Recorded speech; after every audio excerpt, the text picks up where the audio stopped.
ওঙ্কার বাংলা ডিজিটালে আমি সুপর্ণার গুরুত্বপূর্ণ আপডেট নিয়ে। ভাঙড়ে শওকত মোল্লার ঘনিষ্ঠ তৃণমূল নেতাকে গুলি করেও কুপিয়ে খুন।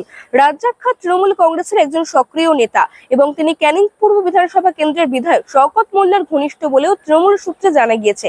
এখনো পর্যন্ত এই ঘটনায় কাউকে গ্রেফতার করা হয়নি। ইতিমধ্যে ঘটনা তদন্ত শুরু করেছে পুলিশ।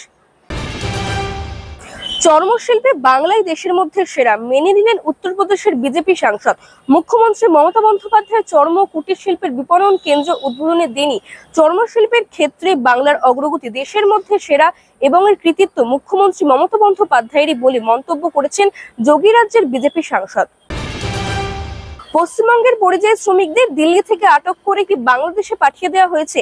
এবার কেন্দ্রীয় স্বরাষ্ট্র মন্ত্রকের কাছে এ বিষয়ে বিস্তারিত রিপোর্ট চাইল কলকাতা হাইকোর্ট। এর পাশাপাশি এই পরিযায়ী শ্রমিকদের অবস্থান নিয়ে রাজ্যের মুখ্য সচিব মনোজ পন্তকে দিল্লির মুখ্য সচিবের সঙ্গে যোগাযোগ রাখার নির্দেশ দিয়েছে কলকাতা হাইকোর্ট।